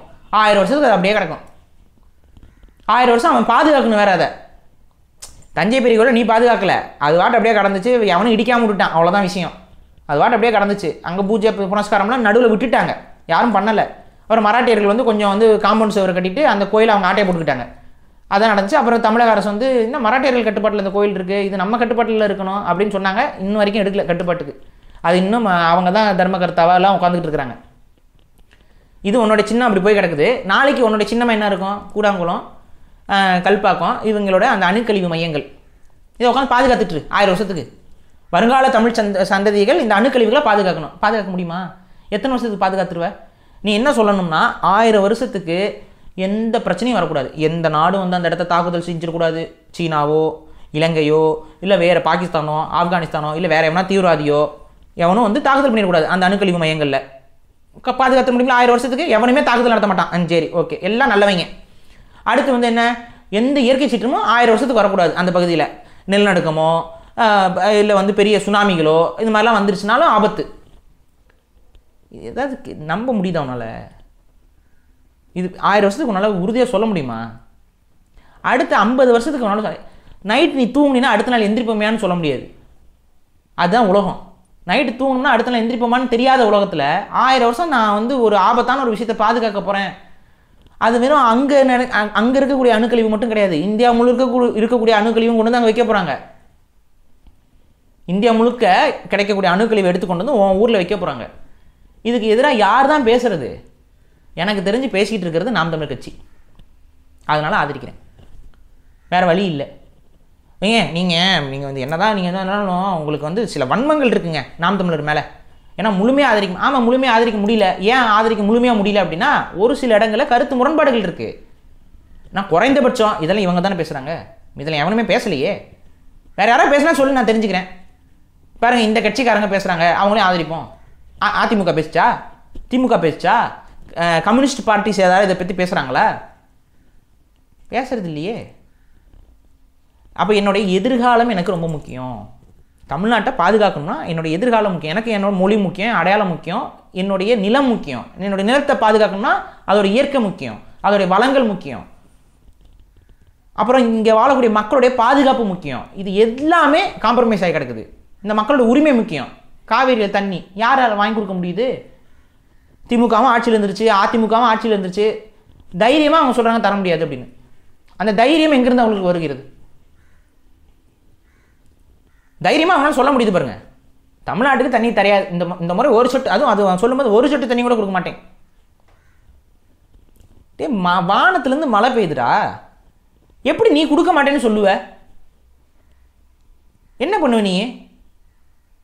நான் அவனு சொல்கிறேன், கொடுக்க மாட்டேன்னு சொல்கிறீங்களடா, சரி ஓகே, நீங்கள் என்ன பண்ணுங்கள், மழை பெய்கிற சீசனில் டேமை திறந்து விட்றீங்கல்ல, தண்ணி போகுது, உன்னை மீறி போகுது, நீ என்ன பண்ணு, எல்லாம் போய் குறுக்கில் பூந்து தடுத்துரு. குறுக்க பூந்து தடுக்கணும். மானமுள்ள கன்னடர்கள், வீரமுள்ள கன்னடர்கள், ஒரு சொட்டு தண்ணி கூட கொடுக்க மாட்டேன் என்று சொன்ன கன்னடர்கள் காவேரி அணை பெருக்கெடுக்கும் பொழுது அந்த சொட்டு தண்ணிகள் போகாமல் நீ தடுத்துடணும். வந்து எல்லாம் நில்லு, வரிசைக்கா எல்லா கன்னடரும் அப்படியே நல்லா கையை இறுக்க பிடிச்சி நில்லு, தண்ணி தடுத்துரு. எங்கள் ஊரில் வேறு உரம்லாம் கிடைக்க மாட்டேங்குது, வந்து எங்கள் ஊருக்கு மண்ணுக்கு உரமாகுங்க. காவேரி அடிச்சு போனது எங்கள் ஊரில் வரும்ல, அதான் பேச தோணுது. அப்புறம் என்ன கேட்டால், இந்திய ஜனநாயகம் என்பது, கான்ஸ்டிடியூஷனல் என்பது எல்லாம் ஒன்றா இருப்பது, எல்லாம் ஒற்றுமையோடு இருப்பது, வேற்றுமையில் ஒற்றுமை காண்பது. தண்ணி கொடுக்க மாட்டேன்னு சொல்கிறோம். இதில் எப்படி நான் வந்து ஒற்றுமையாக இருக்கிறது? நீ என்ன சொல்ல வர? ஒரு இந்தியன் மற்றொரு இந்தியனுக்கு தண்ணீர் தர மாட்டேன்னு நினைக்கிறான். இதுக்கு என்ன விளக்கம் கொடுத்துட முடியும்? அது அப்படித்தாங்க இருக்கும். ஆனால் நம்ம இந்தியனுங்க, எப்படி இந்தியன்? நான் வரி கட்டுறேன், எனக்கு வர வேண்டிய ரைட் அது, என்னுடைய உரிமை அது. நீர் என்பது எனக்கு வந்து தான் தெரியும். அதை ஒருத்தர் குறுக்காலம் வந்து தடுக்கிறான் அப்படின்னா இந்தியன் கான்ஸ்டியூஷன் இது வரைக்கும் எடுத்த நடவடிக்கை என்ன? அவர்கள் மீது சுப்ரீம் கோர்ட்டோட ஆர்டர் மீறி தான் இந்த கருத்துக்கள் பதிவு பண்ணுறாங்க. என்றைக்காவது ஒரு நாள் இவங்க மேலே நீதிமன்ற அவமதிப்பு வழக்கு பதிவாயிருக்கா? இந்த சிஎம்கள் மேலே பதிவு பண்ண முடியும் தானே? உச்சநீதிமன்றம் சொல்லுது தண்ணி திறந்து தான் விடணும்னு. உச்சநீதிமன்ற தீர்ப்பை மீறி தண்ணி திறந்து விட முடியாது. ஒரு சொட்டு தண்ணி கூட தர மாட்டோம். இது வந்து நீதிமன்ற அவமதிப்பு. நீதிமன்ற அவமதிப்பு வழக்கு இவர் மேலே பதிவு செய்யப்பட்டுச்சா? நம்ம வேற ஏதாவது ஒன்று பேசிட்டோம்னா உடனே நீதிமன்ற அவமதிப்பு. அது உண்மையை பேசிட்டா, நியாயத்தை பேசிட்டா அவங்க மேலெல்லாம் விழுகும். தமிழருக்காக பேசுங்க, எல்லா வழக்கும் விழுகும், உங்களுக்கு எல்லா வழக்கும் வாங்கிடுவீங்க. அப்போ என்ன சொல்கிறேன்னா, இங்கே இந்தியன் அப்படிங்கிற அந்த உணர்வு உனக்கு இருக்கு பாரு, அந்த உணர்வு உன்னை மட்டுப்படுத்திக்கிறது. உனக்கு கிடைக்க வேண்டிய உரிமைகள் எல்லாத்தையும் அது ரத்து செய்கிறது. நீ இந்தியன்னு நினைக்க நீ நாசமாக போகிற. நீ தமிழன்னு கொஞ்சம் நினச்சிப்பாரு, எவ்வளோ இழந்திருக்கேன்னு அப்போ தான் உனக்கு தெரியும். நீ தமிழன்னா கொஞ்சம் யோசிச்சுப்பாரு, எவ்வளோ இழந்திருக்கேன்னு. உன்னோட நிலங்கள் பறி போயிருக்கு, உன்னுடைய கல்வி. நீ இன்னைக்கு தமிழ் மொழியில் நம்மளால் ஒரு புலமை பெற்ற ஒரு ஆளை உருவாக முடியல. ஏன்? பல பேர் அன்றைக்கி ஒரு காலத்தில் வந்து சங்க இலக்கியத்தில் வந்து பார்த்திங்கன்னா பெண்கள்லேருந்து எத்தனை புலவர்கள். இன்றைக்கி தமிழ் பாட்டு எழுதுறத கூட 4 பேரை கைவிட்டு எண்ணிடலாம். அதில் 10 பேர் வந்து பார்த்திங்கன்னா ஆங்கிலத்தில் தான் பாட்டு எழுதுவாங்க. இன்றைக்கி அனிருத்லாம் தமிழில் பாட்டு எழுதுறவராக மாறிட்டார், சிவகார்த்திகேயன்லாம் பாட்டு எழுதுறவராக மாறிட்டார், தனுஷ்லாம் பாட்டு எழுதுறவராக மாறிட்டார். இவங்களாம் யார்? கண்ணதாசன் நிகராக வந்துட்டாங்க பாடல் எழுதுவதில். ஹிட்டு பாடல்கள் கொடுக்குறாங்க அவங்க. அதுக்கு என்ன பொருள்? அது கேவலமான பொருள். இருந்தாலும் அவங்க தான் பாடல் எழுதுகிறாங்க. உன் நிலைமை எங்கே போய்கிட்டு இருக்குன்னு பாரு. ஒன்றும் இல்லை, உனக்கு சந்தேகம்னா நீ வந்து ஒரு 30 வருஷம் 40 வருஷத்துக்கு முன்னாடி வந்த பாடல்களை உட்காந்து அந்த வரிகளை கேளு. நீ வைரமுத்து வரைக்குமே ஏற்றுக்கோ. அவங்களுடைய பாடலுடைய தரம் என்ன, இன்னைக்கு பாடல்களுடைய தரம் என்ன, நீ கொஞ்சம் கம்பேர் பண்ணிப்பார். அன்றைக்கி அந்த மாதிரியான பாடல்களை கேட்டுட்டு இருந்தனால உனக்கும் மொழி புலமை என்பது இருக்கும். அந்த பாடல்களில் இருக்கக்கூடிய புலமைகள், அதில் பயன்படுத்தக்கூடிய வார்த்தைகள், அது தமிழோட சுவையை நீ கொஞ்சம் அறிஞ்சிருப்ப. இன்றைக்கி இவங்களுக்கு எதாவது தெரியுமா? பாட்டு எழுதுகிறாங்க, என்ன பாட்டு ஒன்றுமே புரிய மாட்டேங்குது நமக்கு. இந்த இளைஞர்களுக்கு என்ன தெரியும்? தமிழ் சுவை என்ன தெரியும்? தமிழோட மொழியோட சிறப்பு என்ன தெரியும்? தமிழில் பாடினா தானே தெரியும். அப்போ இவ்வளோதான். உன்னுடைய கலாச்சார பண்பாடு கூறுகள் மொழியியல் எல்லாமே அழிவு நோக்கி போய்கிட்டு இருக்கு. நாங்கள் என்ன சொல்கிறோம்னா, இது ஒரு ஸ்ட்ரக்சரல் ஜெனோசைடு, திட்டமிடப்பட்ட இனப்படுகொலை. இனப்படுகொலை 2 வகை. மக்கள் எல்லாத்தையும் குண்டு ஓட்டு கொள்வது ஒரு வகை, இன்னொன்று அந்த மக்கள் தங்களோட அடையாளத்திலேருந்து தானே மறந்து போகிறது ஒரு வகை. அதை செய்வதற்கு, ஸ்ட்ரக்சரல் ஜெனோசைட் செய்வதற்கு அந்த மக்களுடைய ஒழுக்கம், அந்த மக்களுடைய உழைப்பு எல்லாத்தையும் அவங்ககிட்ட பறிக்கணும். பறிச்சுட்டான். 100 நாள் வேலை திட்டம், இப்போ அது 200 நாளாக உயர்த்தணுமா? கம்யூனிஸ்ட் கட்சிக்காரங்களாம் சொல்கிறாங்க 200 நாள். ஏன் 100 நாள் வேலை திட்டம்? இப்போவே உழைப்பாளர்கள் குறைஞ்சிக்கிட்டு இருக்காங்க தமிழ்நாட்டில். வடக்கத்திக்காரன் தான் பாதி பேர் வேலை செய்கிறான். விவசாய கூலிகளாக வடக்கத்திக்காரன் வந்துட்டான். விவசாயம் செய்கிற எல்லாருக்கும் உங்களுக்கும் தெரியும், எத்தனை தோட்டங்களில் வடக்கத்திக்காரர்கள் இன்றைக்கி கொண்டு குடும்பங்களோட குடியமர்த்தப்பட்டு விவசாயம் வேலை செஞ்சுக்கிட்டு இருக்காங்க. போய் பாருங்கள். தமிழர்கள் எங்கே வேலை செய்கிறாங்க? பாதி பேர் ஒழிச்சு விட்டாச்சு. முக்காவாசி தமிழ் இளைஞர்கள், வயதானவர்கள், நடு வயது உடையவர்கள் எல்லாம் எங்கே போய் பார்க்கலாம் பார்த்தீங்கன்னா, டாஸ்மார்க் வாசலில் பார்க்கலாம். குடிக்கக்கூடிய ஒரு கேடுகட்ட சமூகம், மதுவிற்கு அடிமையான அசுரர்கள் நம்மளை சொல்லுவாங்க. அசுரருக்கு உண்மையான இது என்ன அப்படின்னா, சூரன் என்றால் மதுபானம் உண்பவன் அர்த்தம். சூரன் என்றால் மதுவை அருந்துபவன், அசுரன் என்றால் மது அருந்தாதவன். தமிழர்கள் அசுரர்னு சொல்லுவாங்க. அப்படின்னா மது அருந்தாதவர்கள். ஏன் நம்ம மது அருந்தாமல் இருந்தது தெரியுமா? மது அருந்துனா நீ உருப்பட மாட்டேன். ஏன் அசுரங்கிட்ட சண்டை போடுறது கஷ்டம்? அசுரங்கிட்ட போய் சண்டை போடுறது ரொம்ப கஷ்டம். ஏன் கஷ்டம்? அவன் எப்பவுமே சுயநலவோடு இருப்பான். நீ நட்டன ராத்திரி சண்டைக்கு போனால் கூட அவன் தயாராக இருப்பான். ஏன்னா அவன் சரக்கு அடிச்சிருக்க மாட்டான். ஆனால் சரக்கு அடிச்சுட்டு ஒருத்தன் மல்லாக்கப்படுத்திருந்தானா, போர்க்களத்தில் குடிச்சு நல்லா முடையாக குடிச்சுக்கிட்டு ஒருத்தன் நல்லா தூங்கிட்டு இருந்தானா, போர் ஆரம்பிக்கும் போது என்ன இருக்கும்? நீ தான் சொல்கிறீங்களே ஹேங் ஓவருங்க. நைட்டு ஃபுல்லாக குடிச்சிட்டு இருந்தானா அடுத்த நாள் காலையில் ஹேங் ஓவரில் இருக்கும். அரசர் சொல்லுவார், போர். ஆமாம் போர். அரசே கொஞ்சம் இருங்க அரசே, லெமன் குடிச்சிட்டு வரேன், தலையில் எலுமிச்சம்பழம் தேய்ச்சிட்டு வரேன் அரசே, கை உதறது அரசே, வாள் பிடிக்க முடியல அரசே, சண்டை போட முடியல அரசேன்னு சொன்னானா போரில் ஜெயிச்சிருக்க முடியுமா அந்த காலத்தில்? அவன் உடலை பாதுகாப்பாக வச்சு, மனதை பாதுகாப்பாக வச்சு, எந்த கெட்ட பழக்கத்தும் இல்லாமல் ஒழுக்கத்தோடு இருந்து கலைகளை கற்று, போர்க்கலைகளை கற்றிருந்ததால் தான் பெரும்பான்மையான தமிழர்கள் சிலம்ப கலைகள், களரி கலைகள்லாம் கற்றிருந்ததுனால தான் வீட்டுக்கு ஒரு தலைமகன் வந்தாகணும் போருக்குன்னா வந்தான். வீட்டுக்கு ஒரு தலைமகனுக்கு எந்த கலையும் தெரியாது, அவன் ஒன்றுமே பண்ணலைன்னா அவன் எப்படி சண்டை போட்டுக்க முடியும்? அவன் அத்தனை பேருக்கு ஏதாவது ஒரு கலை தெரியும். ஒருத்தன் நல்லா அம்புடுவான், ஒருத்தன் நல்லா சிலம்பு சுற்றுவான், ஒருத்தன் நல்லா வார்பயிற்சி கற்று வச்சுருப்பான். ஆளாளுக்கு அவனுக்கு எது வருதோ, ஒருத்தன் நல்லா குதிரை வேற்றம் செய்வான், வருவான், ஜெயிப்பான் போரில். குடிபோதையில் இல்லை தமிழகம். 2000-3000 ஆண்டுகளாக குடிபோதை இல்லாத ஒரு சமூகம். இன்றைக்கி தோன்றாங்க, மண்ணை தோண்டி எடுக்கிறாங்க, கீழே எடுக்கிறான். எல்லா இடங்களிலும் மண்ணுக்குள் புதைந்திருக்கக்கூடிய தமிழர்களுடைய எச்சமாக கிடைக்கக்கூடியது பானை ஓடுகள். அந்த பானை ஓடுகளில் தூய தமிழ் நடை, அவனுடைய கலாச்சாரம், அவனுடைய பண்பாடு. நாளைக்கு ஒன்றை தோண்டி எடுத்தால் என்ன கிடைக்கும்? நாளைக்கு இல்லை, இப்போவே போய் தோண்டு, மதுபாட்டலாக கிடைக்குது. காட்டுக்குள்ளே கிடைக்குது, ரோட்டுக்குள்ளே கிடைக்குது, வீட்டுக்குள்ளே கிடைக்குது. எவன் வீட்டுக்கு போனாலும் மதுபானம் மதுபானம் மதுபானம். அதெல்லாம் இப்போ ஷோகேஸும் கூட. முன்னாடிலாம் மதுபானம்லாம் வீட்டில் இருக்கிறதே ஒரு அவமானம். இப்போ விலை உயர்ந்த மதுபானங்களை வீட்டில் டிஸ்பிளேல வைக்கிறது ஒரு பெருமை மயிறு. மாற்றிட்டான்ல, உன்னோட பண்பாட்டையே அப்படியே புரட்டி போட்டான்ல. இதெல்லாம் திட்டமிட்டு தான் பண்ணான். உன்னை கொஞ்சம் கொஞ்சமாக நீர்த்து போக செஞ்சு உன்னை அழிச்சிட்டான். இன்றைக்கி மதுக்கடைகளை ஒழிப்போம் அப்படின்னு சொன்னால் ஓட்டு வராதோங்கிற எண்ணமே வர ஆரம்பிச்சிருச்சு. ஏன்னா அத்தனை பேர் குடிக்கிறீங்க. எப்படிங்க கற்றுக்கிட்டீங்க?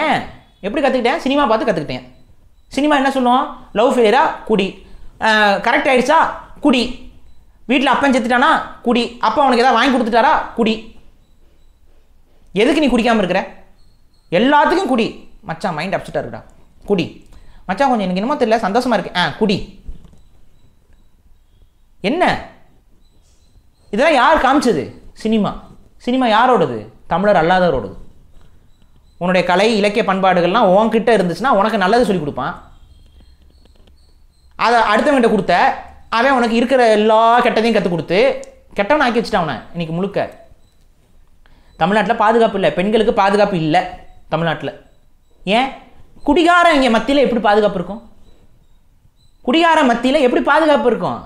பெத்த பொண்ணையே சீன்றவங்க கிட்ட என்ன பாதுகாப்பு இருக்கும்? அப்போ யோசிக்க வேண்டாம். நம்மளை குடிக்க வச்சு நாசமாக்கக்கூடிய இந்த கயவர் கூட்டம் யார்? திமுக, அதிமுக, காங்கிரஸ், பாஜக. இன்றைக்கி பிஜேபி நினச்சா தமிழ்நாட்டில் இருக்க டாஸ்மார்க்லாம் மூட முடியாதா? நினச்சா முடியும். காங்கிரஸ் நினச்சிருந்தா மூடி இருக்க முடியாதா?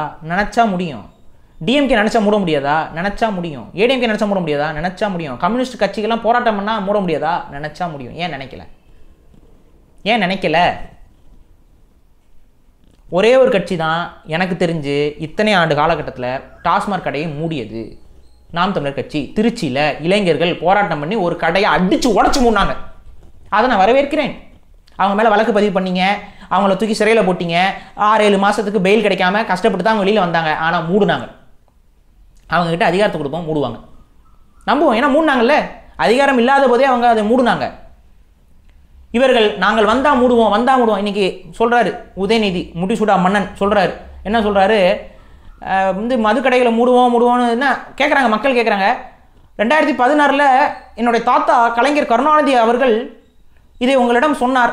அவரை நீங்கள் ஜெயிக்க வச்சிங்களா? அதனால் ஜெயிச்சு தான் வந்திருக்கு, மூடலாம்ல. அப்போ ஜெயிக்க வைக்கல, அதனால பழி வாங்குறாங்களாம் நம்மளை. அப்போ ஜெயிக்க வைக்கலையா, அதனால பழி வாங்குறாங்களாம். ஜெயிக்க வச்சுருந்தா அப்போவே பழி வாங்கியிருப்பீங்க. எவ்வளோ வன்மம் இருந்தால் மக்கள்கிட்ட எப்படி பேசுகிறாங்க பாருங்கள். எல்லாம் ஒரு காமெடிலாம் வேறு. கனடா அதிபர் ஜஸ்டின் ட்ரூடோ அவர்கள் ஸ்டாலின் அவர்களுடைய அந்த காலை உணவு திட்டத்தை பார்த்து தான் அங்கே அவர் திட்டத்தை அறிமுகப்படுத்தினார். உதயநிதி ஸ்டாலின் அவர்களே பேசுகிறாங்க, நம்புகிறாங்க அவங்களே. அதெல்லாம் நம்மளை கேனப்பையன் நினைக்கிறாங்களா, இல்லை அவங்களாவே உண்மையாகவே முட்டாளுகளாக இருக்கிறார்களா தெரியல. கனடாவில் இருக்கக்கூடியவர் அப்படி பேட்டி கொடுத்தாராம். இவங்க போய் பார்த்தாங்களாம். இந்த ஒருத்தன் ஃபேக்ட் செக் பண்ணிட்டு சுற்றிக்கிட்டு இருப்பான், காணவனை. எங்கேப்பா போகிறீங்க? வாயை திறந்தா பொய். அதான் யுனெஸ்கோ அவார்டு பெரியாருக்கு கொடுத்துச்சுன்னு சொன்ன கூட்டம் தானே இது. யுனெஸ்கோ அந்த கட்டடத்துக்கு, பில்டிங்க்கு, இந்த மாதிரி புராதன சின்னங்களுக்கு கொடுக்கும். ஒரு மனுஷனுக்கு யுனெஸ்கோ அவார்டு கொடுத்தாங்கன்னு வந்து சொன்ன கூட்டம் இது. அந்த கூட்டம் இன்றைக்கி அதை சொல்லுது. கனடா அதிபர் வந்து இவங்களை பார்த்து தான் காலை உணவு திட்டத்தை வந்து பொய் பேசக்கூடியவர்களை உங்களோட தலைவர்களாக நீங்கள் வச்சுருக்கீங்க. வாயை திறந்தா பொய், செயல்பாடு முன்னுக்கு பின் முரணான செயல்பாடுகள் இன்றைக்கி வந்து மாட்டிக்கிட்டு முழிக்குது. கஞ்சா வியாபாரி, ஹெராயின் வியாபாரி, கொக்கைன் வியாபாரியோடலாம் இவங்களுக்கு தொடர்புன்னு சந்தி சிரிக்குது. இந்தியா முழுக்க காரி துப்புது. இவங்களுக்கு நீங்கள் போய் வாக்கு செலுத்த போகிறீங்களா? உங்களை காப்பாற்றிடுவாங்களா? அழிய போகிறீங்க. இங்கே விவசாய முதலாளிகள் இல்லை. கேட்டால் நாங்கள் விவசாய தொழிலாளிகளை பாதுகாக்கிறதுக்கு 100 ரூபா நாங்கள் தரோம். கரண்ட் பில்லாம் உங்களுக்கு ஃப்ரீயா? கரண்ட்டுக்கெலாம் காசு கட்டுறது இல்லையா நீங்கள்? போன மாதம் அதிமுக ஆட்சியில் எவ்வளோ காசு கரண்ட் பில் கட்டினீங்க? இந்த திமுக வந்ததுக்கப்புறம் எவ்வளோ கரண்ட் பில் கட்டினீங்க? போய் உங்களுடைய வீட்டில் அட்டை இருக்குல்ல, கரண்ட் பில் அட்டை, போய் எடுத்து பாருங்க, போய் பாருங்க. திமுக வந்து உங்களுக்கு அந்த இலவசமாக 1000 ரூபா கொடுக்குது பாருங்கள். இலவசமாக 1000 ரூபா கொடுக்குறாங்க. சரி, அந்த இலவசமாக 1000 ரூபா கொடுக்குறதுக்கு என்ன தொழிலை தமிழக அரசு புதிதாக செய்தது? வருமானத்தை பெருக்கிறதுக்கு என்ன தொழிலை தமிழக அரசு புதுசாக செஞ்சது? பெண்களுக்கு 1000 ரூபா. அங்கே மதுபான பாட்டில்கள் விலை ஏறிடும். அந்த 1000 ரூபாய் பிடிங்கிட்டு கொட்ரே டப்புன்னு அடிச்சு வாங்கிட்டு போயிட்டு சரக்கு அடிப்பார். காசு அங்கே போயிட போகுது. கரண்ட் பில்லை ஏற்றியாச்சு. வீட்டில் ஃபேன் ஓடணுமா, டிவி ஓடணுமா, கரண்ட் கட்டித்தானே ஆகணும், கரண்ட் பில் கட்டித்தானே ஆகணும். கரண்ட் பில் ஏறி போச்சு. வீடு வச்சுருக்கீங்களா? ஓ, அவ்வளோ வசதி உங்களுக்கு. வீடு கட்டுறீங்க, சொந்தமாக வீடு. ஏண்டா தமிழனுக்கு நாடு கிடையாது, வீடு மட்டும் இருக்கலாமா? ப்ராப்பர்ட்டி டேக்ஸு போய் பாருங்கள். அதிமுக ஆட்சியில் உங்களுக்கு ப்ராப்பர்ட்டி டேக்ஸ் எவ்வளோ வந்துச்சு? இப்போ இந்த திமுக ஆட்சி வந்தோடனே ப்ராப்பர்ட்டி டேக்ஸ் எவ்வளோ கட்டியிருக்கேன்னு போய் பாரு. உன் வீட்டு பத்திரத்தில் போய் எடுத்து பாரு, எவ்வளோ டேக்ஸ் கட்டியிருக்கோம். இத்தனை ஸ்கொயர் ஃபீட் நம்ம வீடு, போன முறை எவ்வளோ கட்டியிருக்கோம், இந்த முறை எவ்வளோ கட்டியிருக்கோன்னு போய் பாரு. எவ்வளோ ஏற்றிருக்காங்கன்னு பாரு. ஏப்பா இங்கே எவ்வளோ சுரண்டி உறிஞ்சு இந்த பக்கம் ஒரு சில்லறை காசு மாதிரி தூக்கி கொடுக்குறது எப்படி நீங்கள் நியாயப்படுத்திக்கிட்டு இருக்கீங்க? எப்படி நீங்கள் நியாயப்படுத்துறீங்க? யார்கிட்ட இருந்து சுரண்டுறாங்க? ஒவ்வொரு நாளும் ஊருக்கு போகிறீங்க, வரீங்க. டோல் பூத்து எவ்வளோ தெரியுமா? நீ ஒரு கார் எடுத்துக்கிற, சரி, இங்கேருந்து திருச்சிக்கு போ, சென்னையிலேருந்து திருச்சிக்கு போ, ஒரு கார் எடுத்துக்கிட்டு போ. டோல் எவ்வளோ? கிட்டத்தட்ட 600 ரூபாய்க்கு நீ டோல் கட்டுற. 600 ரூபா ஒரு திருச்சிக்கு போகிற டிக்கெட் காசு, ஒரு பஸ்ஸில் போகிற டிக்கெட் காசு. நீ கார் எடுத்துக்கிட்டு போனீங்கன்னா டோல் கட்டி ஆகும். இந்த டோல் யாருடைய டோல்? இது தனியார் கார்பரேட். நான் தான் சொன்னேன் யாரோட அடிமை இவங்கன்னு. நான் கேட்குறேன், ஒரு கார்பரேட் கம்பெனினால தான் ரோடு போட முடியுமா? ஒரு கார்பரேட் கம்பெனினால தான் வந்து பாலம் கட்ட முடியுமா? ஏன் அரசாங்கத்துக்கிட்ட எதுவுமே செய்ய முடியாதா? தத்தி அரசாங்கமா இந்திய அரசாங்கம்? ஒரு தனியார் நிறுவனத்தால் செய்ய முடிஞ்சது, ஒரு அரசாங்கத்தால் செய்ய முடியாதுன்னு சொல்லிட்டு மக்கள்கிட்ட வரியை போட்டு நீ எவ்வளோ வேணாலும் வசூல் பண்ணிக்கோன்னு சொல்கிறீங்க. உங்களுக்கு சந்தேகமா? வா போரூர் டோலு போ, மானஸ்தன் போ, உண்மை நேர்மை நியாயம்னு பேசுகிற மானஸ்தன் போ. டோல் வசூல் பண்ணிட்டு இருப்பாங்க. அடுத்து பக்கத்தில் பாரு காவல்துறை அதிகாரிகள் இருப்பாங்க. போரூரில் டோல் வசூல் பண்ணிட்டு இருப்பாங்க. டிராஃபிக் போலீஸ் இருக்கும், கண் பார்வையில் இருக்கும். நேர்மையான அரசாங்கம் இது? இந்த காசு யாருக்கு போகுது? அந்த மக்கள்கிட்ட இருந்து ஏமாத்தி புடுங்குற காசு எந்த திருடர் கைக்கு போகுது? அதுக்கு யார் துணை போறா? சந்தேகமா கேமரா தூக்கிட்டு போ போரூர் டோலுக்கு நிப்ப போய் பாரு. ஏன் டோல் தான் முடிஞ்சிருதுல, போரூர் டோல் முடிஞ்சிருச்சு, அந்த நிறுவனம் காலி பண்ணிட்டு போயாச்சு. இப்போ யாருங்க வசூல் பண்ணிட்டு இருக்கா? இவர்கள்ட்ட நாட்டை கொடுத்தினா, அலிபாபாவும் 40 திருடர்கிட்ட நீ நாட்டை ஒப்படைச்சிருங்கிறேன் நான். கொகையிலனாச்சும் அவங்க ஏதாவது பதுக்கி வச்சுக்கிட்டு இருப்பாங்கப்பா. இங்கே கொகையே இருக்காது. அண்டா காகசும் அபு காக்குசும் போச்சு தமிழ்நாடு. அப்படி வெளிப்படையான திருட்டு தொழில். இவர்கள் நம்பி வாக்கு போட போற கேட்டா பாஜகவுக்கு எதிராக பாஜக எதிர்க்கணும், மாற்றுக்கிறது இல்லை. யாரை வச்சு எதிர்ப்ப? நான் சொல்கிறேன், உங்ககிட்ட காமிக்கிறேன் ஒரு நல்ல பாலிஷான ஒரு கத்தி, துரு பிடிச்சி போன கத்தி. அதை கையில் பிடிச்சினாவே உனக்கு கீறி விட்டுரும். எந்த கத்தி எடுத்து நீ சண்டை போடுவ? ஒருத்தவங்க கூட சண்டை போடணும்னா இந்த துரு பிடிச்சி போன கத்தியவா? துரு பிடிச்சி போன கத்தியாக இருந்தாலும் பரவாயில்ல, இது அட்டை கத்திடா. இது அட்டைக்கத்தி. இந்த அட்டைக்கத்தி எடுத்துகிட்டு போய் நீ சண்டை போட போகிறேங்கிற. இதுதான் முட்டாள்தனம். திமுகவால் ஒருபோதும் பாஜக எதிர்க்க முடியாது. அதிமுகவால் ஒருபோதும் பாஜக எதிர்க்க முடியாது. பாஜக பூதாகரமாக வளர்ந்திருக்கிறது. அதை எதிர்க்கக்கூடிய திராணியும் தைரியமும் டேபிள் கடியில் பூந்து போராட முடியாது. தேர்தலுக்கு முன்னாடி வரைக்கும் கருப்பு கொடி காட்டிக்கிட்டே தேர்தல் வந்தோன்னே வெள்ளை குடை காட்டுபவர்களாலும் முடியாது. வெள்ளை குடை எல்லாம் மனுஷஞ்சி நார்மலாக போய் அண்ணாச்சி குடை கொடுங்க அப்படின்னா கருப்பு கலரில் தான் குடை இருக்கும். இன்னும் கொஞ்சம் அந்த பெண்கள்லாம் வந்து பார்த்தீங்கன்னா பிங்க் கலரில் வயலட் கலரில் குடை. எவனுமே வெள்ளை கடலில் குடையை செஞ்சு நான் பார்த்ததே இல்லை. ஸ்பெஷலாக செஞ்சு வாங்கிட்டு வந்திருக்காங்க வெள்ளை கலர் குடை. ஏன்னா கருப்பு கொடை நீட்டுனா மோடி எதிர்க்கிறோம்னு அவர் நினச்சிக்குவாராம். கொடை கருப்பாக தான் இருக்கும். அது கூட பயப்படக்கூடிய இவர்கள் மோடி எதிர்த்துருவாங்களா? இந்த மோடி எதிர்க்கிற லட்சணத்தை பாருங்கள். செந்தில் பாலாஜி என்ன சொல்கிறீங்க, உள்ளே இருக்காரு, வெளியே எடுக்க முடிஞ்சது அவங்களால?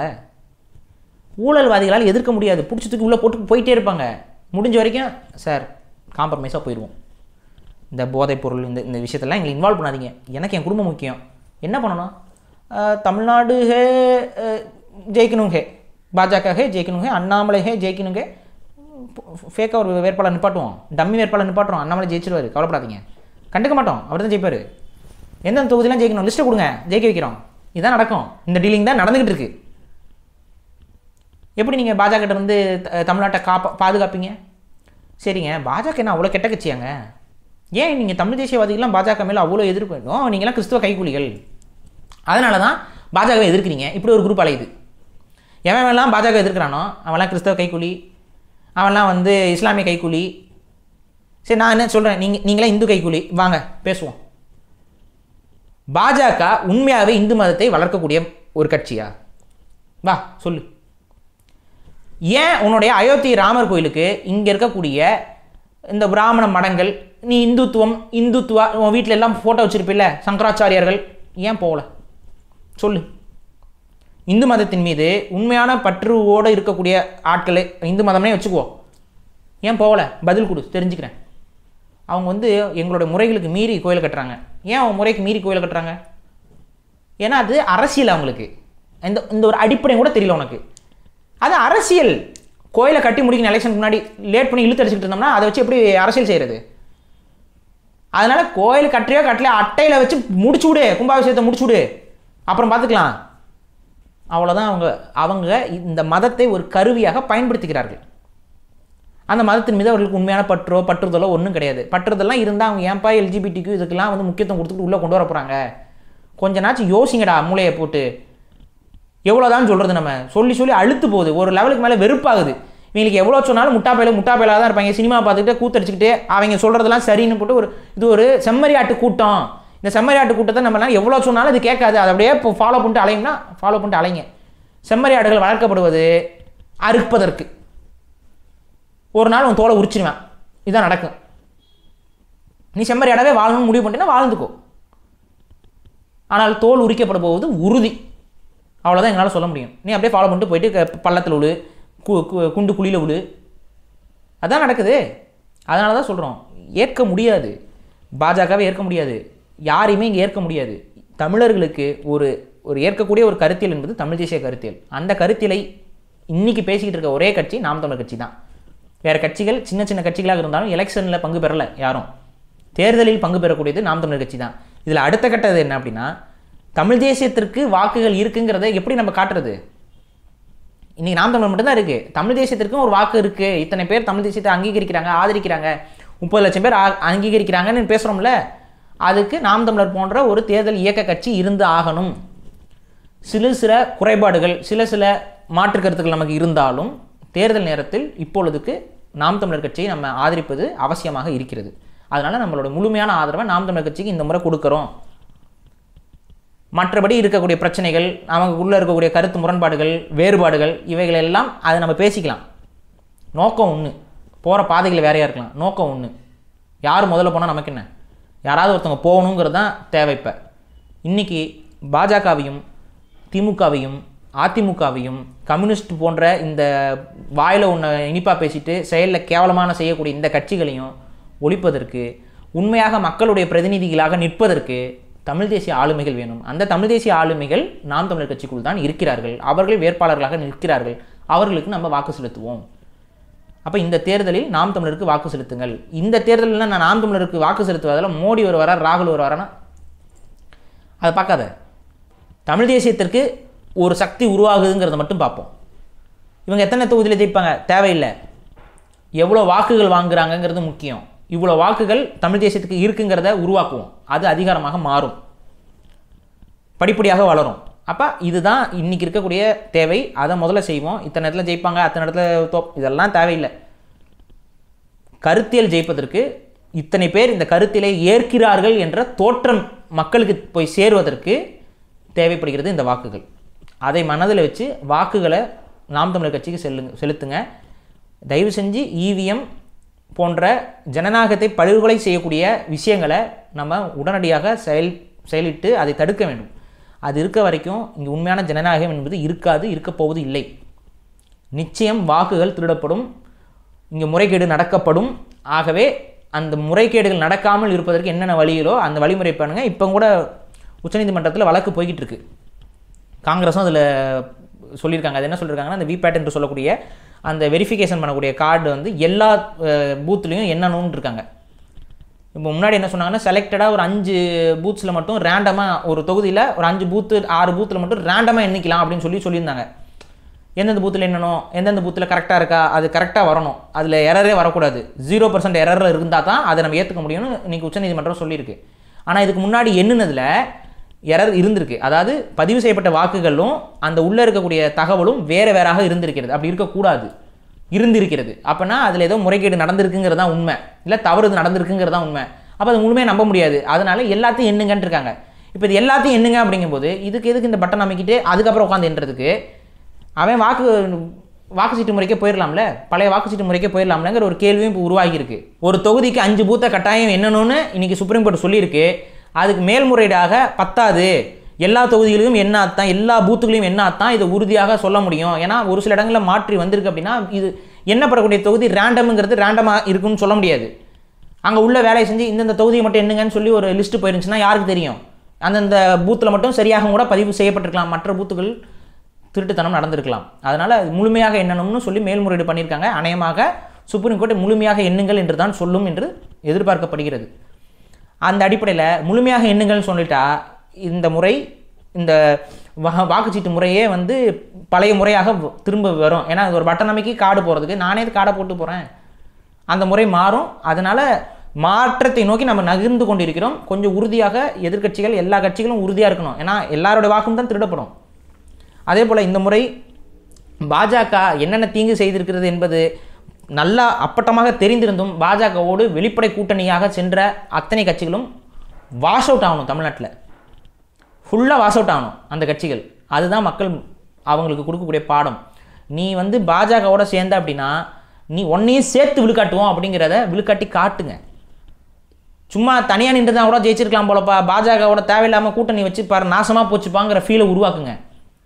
அதுதான் இந்தியாவை பாதுகாக்கிறதுக்கு ஒரே வழி, தமிழகத்தையும் பாதுகாக்கிறது. ஒன்று திரும்பன்னு சொல்கிறேன், ஆர்எஸ்எஸோட அஜெண்டாவில் ஒன்று மொழி வழி மாநிலங்களை அழிப்பது. வெறும் நிர்வாக மாநிலங்கள் மட்டும்தான், மாநிலமே இருக்கக்கூடாது, நிர்வாக மாவட்டங்கள். மத்திய அரசு, அதுக்கப்புறம் நிர்வாக மாவட்டங்கள், மாநிலங்களே இருக்கக்கூடாதுங்கிறது ஆர்எஸ்எஸ் உடைய செயல் திட்டம். ஆரம்பத்தில் அவங்க அதை தான் சொல்லிகிட்டு இருந்தாங்க. இப்போவும் ஆர்எஸ்எஸ் அதை தான் சொல்லிகிட்டு இருக்கு. பாஜக அதை செயல்படுத்துவதற்கு எல்லா வேலைகளும் செய்து கொண்டிருக்கிறார்கள். தமிழ் சாதிகளுக்குள்ள கலவரத்தை ஏற்படுத்துறது, தமிழ் சாதிகளுக்குள்ள பிரிவினை ஏற்படுத்தி தமிழருங்கிற உணர்வை மழுங்கடிச்சு சாதிய உணர்வை அதிகரிப்பதற்கான வேலைகளை தொடர்ச்சியாக பாஜக செய்து கொண்டிருக்கிறது. சக தமிழ் குடிகளுக்குள்ள சண்டையை மூட்டி விடுற வேலையை பாஜகவோட ஏஜென்ட் ஆர்எஸ்எஸ் கைக்கூலி நாய்கள் செய்து கொண்டிருக்கிறார்கள். அந்த நாய்களை நம்ம சாதிக்காரன் நம்பாத. அந்த நாய்கள் அவங்க காசை வாங்கிட்டு உன்னை எதிரிகளுக்கு காட்டி கொடுத்துருக்கக்கூடிய கயவாளிகள். அன்னைக்கு உன்னுடைய மக்கள் அழிவதற்கு துணை செய்யக்கூடியவர்கள் இவர்கள். இவன் என்ன பண்ணுறான், நம்மளாம் இந்த சாதி அந்த சாதி நம்ம எதிர்க்கணும், இவன் நம்ம சாதிக்கு இவன் ஈக்குவலா அப்படின்னு சொல்லி சக தமிழ் சாதிகளை இழிவுபடுத்தி வீடியோ பேசிக்கிட்டு இருக்காங்க. யூடியூப் முழுக்க அது யாரு, அவங்கெல்லாம் பாஜகவுக்கு சப்போர்ட் பண்ணுவாங்க. பாஜகக்காரன் மட்டும் உன் சாதிக்காரனா, பாஜகவுக்கு சப்போர்ட் ஆனா? அப்போ நோக்கம் என்ன? இங்கே சமூகத்துக்குள்ளே பிரிவினை ஏற்படுத்திக்கிட்டு அதுக்கு அடுத்து என்னம்னா அப்போ தான் உடைக்கிறதுக்கு வசதியாக இருக்கும். கொங்கு மண்டலம் நாங்கள் கொடுக்குறோம். தென் மாவட்டங்கள் முக்குளத்தூர்லாம் நீங்களாம் தனியாக இருந்து ஒரு இதுனா உங்கள் ஆளு தானே திரும்ப வருவார். அதுக்கப்புறம் அங்கே என்னங்க முக்குளத்தூர் அவங்க வாங்கிட்டா அப்புறம் நீங்கள் இப்போ தேவேந்திர குலம் சும்மாவா, நீங்கள் அவங்களை எதிர்த்து அரசியல் பண்ணுங்கள், என்ன ஆயிரும்? அந்த பக்கம் சண்டை. இங்கே வன்னியருக்கு வட தமிழ்நாடுனா பறையரால் நீங்களாம் சும்மா இருந்துருவீங்களா? போங்க சண்டை போடுங்க. பறையர் அடிச்சுக்குவார், வன்னியர் அடிச்சுக்கு வராங்க. கொங்கு மண்டலம் நீங்கள் மட்டும்னா அப்புறம் இங்கே மித்த சாதிக்காரன்லாம் சும்மா இருப்பானா? அப்போ கொங்கு மண்டலத்தில் கவுண்டருக்கு எதிராக எல்லா சாதியும் திருப்பி விட்டுறது நடக்குது, கண்ணு முன்னாடி நடந்துக்கிட்டு இருக்குது. இதெல்லாம் எதுக்கு தெரியுமா? ஃபஸ்ட்டு இந்த மாதிரி மாநிலங்களை சாதிய ரீதியான மாநிலங்கள் போல் பிரிக்கிறது. அப்போ நீங்கள் ஒரு சில குரூப் ஆதரவு தெரிவிக்கும், அந்த ஆதரவை பயன்படுத்தி இந்த பாருங்கள் இவங்களும் ஆதரவாக இருக்கிறாங்க பாருங்கள், இந்த கட்சி தலைவர்லாம் ஆதரவாக இருக்காங்க பாருங்கள், நீங்கள் என்ன ஆசைப்படுவீங்க, நம்ம சிஎம் ஆயிடுவோம் அப்படின்னு நினச்சிட்டு இருப்பீங்க. நடக்காது. என்ன பண்ணுவாங்கன்னா அவங்க ஆட்களை வச்சு உங்களுக்குள்ளே சண்டையை மூட்டி விட்டுட்டு நீங்கள் 2 பேரும் அடிச்சுக்கிட்டு இருக்கும்போது மூணாவதாக 2 பேருக்கும் காமனாக ஒரு ஆளை கொண்டு வந்து வச்சு அவங்க அழகாக ஜெயிச்சுட்டு போவாங்க. அந்த ஆளும் 2 சாதிக்கும் சம்மந்தம் இல்லாத ஆளாக இருப்பான், தமிழனாகவே இருக்க மாட்டான். பறையர் பறையர் என்ன நினைப்பார், வன்னியர் வரக்கூடாது நினைப்பார், வன்னியர் என்ன நினைப்பார், பறையர் வரக்கூடாது நினைப்பார். அங்கே வேறு யாரோ வருவார், ரெட்டி காரு நாயுடு காரு வந்துட்டு போயிட்டே இருப்பார். பிறமொழியாளர்கள் கட்டுப்பாட்டுக்குள்ளே போயிடும் எல்லா தமிழ் பகுதிகளும். அதுக்கு தகுந்த வேலைகள் ஸ்கெட்சு போட்டு செயல்படுத்தி கொண்டிருக்கிறார்கள். இந்த முறை பாஜக பெரும்பான்மை கட்சியாக தேர்தலில் ஜெயிப்பதற்கான வாய்ப்புகள் ஏற்பட்டால் நிச்சயம் அவர்கள் இந்தியன் கான்ஸ்டியூஷன் ஒட்டுமொத்த கட்டமைப்பையுமே மாற்றப் போகிறார்கள். அதில் நிர்வாக கட்டமைப்புகளாக உடைத்து மாநில அரசுகளை முழுக்க சிதைக்க போகிறாங்க. இன்றைக்கே மாநில கட்சிகள் எல்லாத்தையும் எல்லா மாநிலங்கள்லையும் ஒழித்து கொண்டு வருகிறார்கள். ஒன்றா டம்மியாக்கி அவங்க கட்டுப்பாட்டுகளை வச்சுக்கிறாங்க. இல்லை அப்படின்னா அங்கே மாநில கட்சிகள் ஜெயிக்க முடியாத மாதிரி உடைச்சி 2-3 சுக்குனா இருப்பேன். அதிமுக காலிங்க, திமுக இந்த கஞ்சா வழக்கில் அனைவரும் அடிபட்டு போயிடும். இதுதான் நடக்க போகுது. ரொம்ப நாளைக்கு நிற்க முடியாது திமுகனாலையும். மாநில கட்சிகளை கொஞ்சம் கொஞ்சமாக உடச்சி காலி பண்ண போகிறாங்க. காலி பண்ணிவிட்டு இவர்களால் பெரிய அளவுக்கு எதிர்ப்பு நிலையை காட்ட முடியாத இடத்துல மாநிலமே இல்லாமல் மாற்றுவாங்க.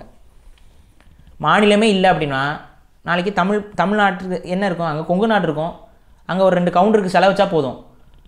அங்கே தென் தமிழ்நாடுன்னு இருக்கும், அங்கே 2 முக்குளத்தூருக்கு செலவச்சா போதும். தமிழ் வாழ வைக்கணுங்கிற அவசியம் யாருக்குமே இருக்காது. அந்த மாதிரி ஒரு விஷயத்தை கொண்டு வந்து நம்மளோட உணர்வு நம்மளோட மொழிப்பற்று எல்லாத்தையும் சிதைச்சு நமக்குள்ளேயே சண்டை மூட்டி விட்டு இவங்களுக்கு தண்ணி இவன் தரமாட்டேன், அவன் தண்ணி இவன் தரமாட்டேன்னு சொல்லி இவங்களுக்குள்ளேயே சண்டை மூட்டி விட்டு அழகாக நிர்வாக கட்டமைப்பாக மாற்றிட்டு தமிழ்நாடை இல்லாமல் அழித்தொழிப்பதற்கு வேலை நடந்து கொண்டிருக்கிறது. அது செயல் திட்டமாக இருக்கிறது.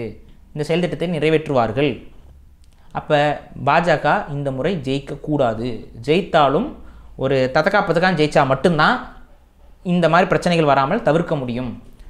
ஆகவே பாஜக எதிரான நிலைப்பாட்டை இந்த முறை தேர்தலில் நம்ம நிச்சயம் எடுக்கணும். அதே சமயத்தில் காங்கிரஸ் மீது நம்பிக்கை நமக்கு வைக்க வேண்டிய அவசியம் கிடையாது. தமிழ் தேசியத்தின் மீது நம்பிக்கை கொண்டு தமிழ் தேசிய வாக்குகளை அதிகப்படுத்துங்கள். அதுதான் நமக்கான ஒரே தற்காப்புங்கிறத பதிவு செய்கிறேன். நன்றி. நன்றி.